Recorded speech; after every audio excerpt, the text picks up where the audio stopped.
নামাজের মধ্যে আমরা যে সালাম ফিরাই, আমাদের দেশীয় ক্ষেত্রে আমরা দেখি সালাম ফিরানোর আমাদের অনেকগুলো পদ্ধতি আছে। ৩-৪টা পদ্ধতি তো আমরাই দেখতে পাই। একটা সালাম আছে আমাদের, মনে করেন যে আসসালামু আলাইকুম রহমতুল্লাহ, এই এক ধরনের পদ্ধতি আছে। তারপর আরেকটা পদ্ধতি আছে, মনে করেন আসসালামু আলাইকুম ওয়া রাহমাতুল্লাহ, এরকম পদ্ধতি আছে।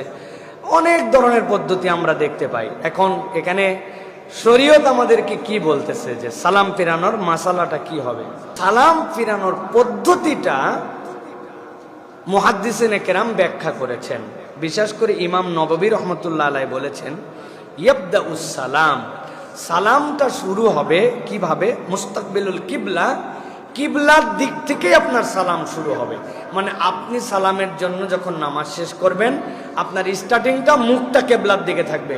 আসসালামু আলাইকুম ওয়া রাহমাতুল্লাহ, আপনার শুরু হয়েছে কিবলা থেকে, শেষ হয়েছে আপনার চোখ কাঁধে বা ডান পাশ দিয়ে আপনার শেষ হয়েছে।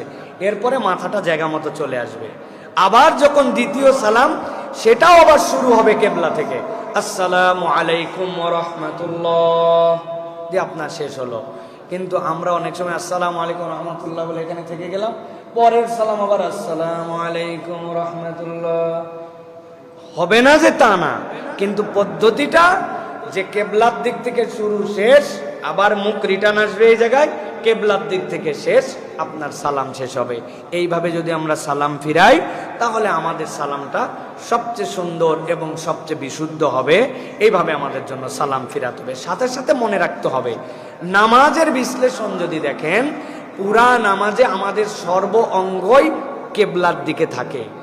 হাত, নখ, আঙুল, চোখ, কান, ইভেন পায়ের পাতা। আপনি যখন সিজদায় যান, আপনি এরকম করে ভাঁজ করে দেন না নখের মাথা, ওই নখটাও উল্টা দিক হয়ে কেবলামুখী থাকে। অতএব আমাদের কেবলার দিকে রাখতে হবে। আর সদর হচ্ছে কেবলার জন্য শর্ত। আপনি যদি নামাজের মধ্যে মুখ এরকম ঘুরায় ফেলেন, আপনার নামাজ ভঙ্গ হবে না।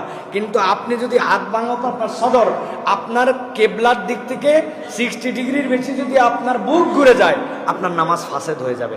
অতএব কেবলাকে টার্গেট করে আমাদের এই সালাম ফিরানো এবং এই সালাম শেষ করা, এভাবে আমাদের সালাম ফেরানোর জন্য চেষ্টা করতে হবে। আল্লাহ তৌফিক দান করেন।